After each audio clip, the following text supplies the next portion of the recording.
இப்பொழுது நீங்களும் துயர் வருகிறீர்கள், ஆனால் நான் உங்களை மீண்டும் காணும்போது உங்கள் உள்ளம் மகிழ்ச்சி அடையும். உங்கள் மகிழ்ச்சி யாரும் உங்களிடமிருந்து நீக்கிவிட முடியாது. யோவான் 16ஆம் அதிகாரம் 22வது வசனம். இன்றைக்கு ஆண்டவர் நமக்கு அழகான ஒரு வாக்கை கொடுக்கின்றார். ஆண்டவரை நம்ம சந்திக்கும் பொழுது அளவிட முடியாத மகிழ்ச்சி நமக்கு கிடைக்கும். அந்த மகிழ்ச்சியை யாரும் நம்மிடம் இருந்து எடுத்து விட முடியாது. அப்போ இந்த மகிழ்ச்சி என்பது என்னன்னா, பல நேரங்களில் இன்றைக்கு நம்ம இந்த சின்ன சின்ன விஷயங்கள்ல மகிழ்ச்சி கொள்கிறோம். இந்த மகிழ்ச்சி என்பது நிரந்தரமானது அல்ல. அது மாறக்கூடியது. திடீர்னு சந்தோஷம் வரும் நம்ம வாழ்க்கையில, திடீர்னு நம்ம வாழ்க்கையில துயரம் வரும், அழுகை வரும், புலம்பல் வரும், ஆனந்தம் வரும், எல்லாம் மாறி மாறி வரக்கூடியது. ஆனால் இந்த நித்திய மகிழ்ச்சி நம்மோடு எப்பொழுதுமே இருக்கணும் அப்படின்னா, ஒன்று, கடவுள் விரும்புகிறதை நாம் செயல்படுத்தும் போது அந்த மகிழ்ச்சிக்கு அளவே இல்லைங்க. இதுக்கு ஒரு உதாரணம் நான் சொல்லணும் அப்படின்னா, இந்த கிறிஸ்டியானா அப்படின்னு சொல்லக்கூடிய ஒருவர் இருந்தார். அவர் ஐரோப்பிய நாட்டை சார்ந்தவர். அவர் சமீபத்தில் ஒரு பேட்டி கொடுத்திருந்தார். அந்த பேட்டி எல்லா இளைஞர்களையும் ஒரு அப்படி உலுக்கி எடுத்தது. என்னன்னா, இப்போ நம்ம ஏதாவது சில விஷயங்கள் நம்ம வாழ்க்கையில் நடந்த அனுபவங்களை சொல்லும் பொழுது பிள்ளைகள் அதை காது கொடுத்து கேட்க ரொம்ப கஷ்டப்படுவாங்க. எப்போ பாரு அதே சொன்னதே சொல்கிறீங்கன்னுவாங்க. இல்லை, நீங்கள் பட்ட கஷ்டத்தில் நாங்கள் ஏன் தெரிஞ்சுக்கணும் அப்படின்னு நினைப்பாங்க. நாங்கள் இப்போ நல்லா தானே இருக்கிறோம் அப்படின்வாங்க. அப்போ இதெல்லாம் நம்ம இன்னைக்கு இருக்கிற டைம் இல்லாத ஒரு காலத்தில் வாழ்ந்துட்டு இருக்கிறோம் இல்லையா, நேரமே கிடையாது நம்ம பிள்ளைகளுக்கு. அப்போ இதெல்லாம் இன்னைக்கு இந்த ஷேரிங் அப்படின்றது இன்னைக்கு குறைஞ்சி போச்சு. அதுதான் நிறைய நேரங்கள் இப்போ இந்த மோட்டிவேஷனல் ஸ்பீச்சுன்னு வச்சு ஒரு ஆளை கூப்பிட்டு அவங்க சொன்னால் நம்ம மக்கள் கேட்குறாங்க. அந்த மாதிரி ஆயிடுச்சு. வீட்டில் பெரியவங்க சொல்ல கேட்கறது. ஆனால் இந்த கிறிஸ்டியானா சொன்ன வார்த்தையை அங்கே இருந்த மக்கள் கேட்டாங்க, வாலிபர்கள் கேட்டாங்க. என்ன அப்படின்னா, அவர் நல்ல ஒரு வசதியான ஒரு பணக்காரர். அவருக்கு திருமணமாகி பிள்ளைகள் 2 பேர் இருக்காங்க. அவருக்கு அந்த வசதியில் என்ன பண்ணாருன்னா, எங்கன்னா போகணும்னா மற்ற விமானங்களில் போகிறது, நமக்குன்னே ஒரு ப்ரைவேட்டாக ஒரு விமானம் இருந்தால் நல்லா இருக்குமே அப்படின்னு சொல்லி அவர் என்ன பண்ணுறாருனாக்கா, கல்ஃப் ஸ்ட்ரீம் அப்படின்னு சொல்லி ஒரு ஜெட்டு அந்த விமானத்தை வாங்கிறதுக்கு ட்ரை பண்ணுறாரு. 60,000 மில்லியன் யூரோ பணம். அது மிகப்பெரிய ஒரு பணம் இல்லையா?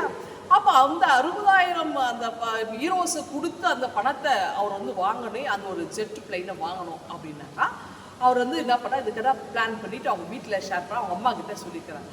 அப்போ அந்த பணத்தை அவர் கொடுக்கணும் போது அவருக்கு திடீர்னு ஒன்று ஞாபகம் வந்துச்சு. அவங்க அம்மா ஒரு கதை சொன்னாங்களாம். என்ன சொன்னாங்கன்னா, மகனே, நான் எங்கள் ஊரில் கிராமத்திலேருந்து நான் ஸ்கூலுக்கு போனோம் அப்படின்னா நானே என் ஃப்ரெண்ட்ஸ் அந்த ஊர் மக்கள்லாம் ஒன்றா சேர்ந்து போவோம். அப்போ போகும்போது 10 கிலோமீட்டர் நாங்கள் நடைப்பயணமாக தான் போவோம். மழையானாலும் வெயிலானாலும் புயலானாலும் நாங்கள் இந்த எஜுகேஷன், அதாவது கல்வியை பெற்றுக்கொள்ளணும் அப்படின்றதுக்காக நாங்கள் 10 கிலோமீட்டர் எங்கள் ஊர்லேருந்து நாங்கள் நடந்து கால்நடையாக போவோம். ரொம்ப கஷ்டமாக இருக்கும், ஏன்னா படிக்கணும் அப்படின்ற ஒரு வாஞ்சையில் அப்படின்னு சொல்லி பார்த்தாங்க. ஏன்னா எங்கள் ஊருக்கு பஸ்ஸு போக்குவரத்து கிடையாது. அந்த காலத்தில் எந்த விதமான போக்குவரத்து இல்லாத சூழலில் எங்கள் கிராமத்துலேருந்து நாங்கள் தூரமாக போய் படிச்சுட்டு வந்தோம் அப்படின்னு சொன்னாங்க. இப்போ இந்த மகனுக்கு கிறிஸ்டியானாக்கு இது ஞாபகம் வருது. ஆனால் அம்மா எவ்வளோ கஷ்டப்பட்டு படித்தாங்க. இன்றைக்கும் இந்த மாதிரி கிராமங்கள் இருக்குல்ல, இன்றைக்கும் பல கிலோமீட்டர் நடந்து போகிற பிள்ளைகள் இருக்கிற கிராமங்கள் இருக்கிற பள்ளிக்கூடங்கள்லாம் இருக்குல்ல. அப்போது நான் ஜெட்டு விமானம் வாங்கி என் ஃபேமிலி மெம்பர்ஸை நான் சந்தோஷமாக வச்சுருக்கிறேன், இவங்களுக்கு எதனா செஞ்சால் ஒருவேளை நமக்கு சந்தோஷம் கிடைக்க நம்ம வாழ்க்கையில் நான் என்ன பண்ணுறாருன்னா, அந்த ஜெட்டு வாங்கிறதுக்காக வைத்திருந்த அந்த பணத்தை எடுத்து 100 பஸ்ஸு வாங்குறாரு. பேருந்துகளை வாங்கி 100 வாங்கி கிராமங்களில் இருக்கிற பள்ளிக்கூடங்களுக்கு அந்த ஊர்களுக்கு அனுப்பினார், இலவசமாக கொடுக்குறாரு. அப்போது இதை அந்த ஊர் குழந்தைங்களாம் பஸ்ஸில் ஏறி உட்காந்து ஸ்கூலுக்கு போகிறத பார்த்தோன்னா அந்த செய்தி கேட்குறாரு. அதை பார்க்குறார். அவருக்கு மனசு தாங்க முடியும், அவ்வளோ ஒரு மகிழ்ச்சி. ஒரு காலம் எங்கள் அம்மா கஷ்டப்பட்டாங்க, இன்றைக்கி நிறைய குழந்தைங்க வாழ்க்கையில் நான் ஒரு வெள்ளியாக இருக்கிறேனேன்னு சொல்லிட்டு அவர் ரொம்ப மகிழ்ச்சி அடைகிறார். உடனே அவர் என்ன பண்ண, காலம் தாழ்ந்தா அவங்க அம்மாவுக்கு ஃபோன் எடுத்து அம்மா கிட்டே பேசுகிறார். அம்மா, நீங்கள் அன்றைக்கி சொன்ன ஒரு விஷயத்தை ஞாபகம் வச்சுட்டு நான் இந்த கல்ஃப் ஸ்ட்ரீம் அப்படின்னு சொல்லக்கூடிய அந்த ஜெட்டை கேன்சல் பண்ணிவிட்டு 100 பஸ்ஸு வாங்கி ஏழை பிள்ளைகளுக்கு கொடுத்துருக்குறேன், அந்த பள்ளிக்கூடங்களுக்கு கொடுத்துருக்குறாங்கன்னு உங்கள் அம்மாவுக்கு அந்த ஆனந்த கண்ணீர் அவங்களால் அடக்கவே முடியல.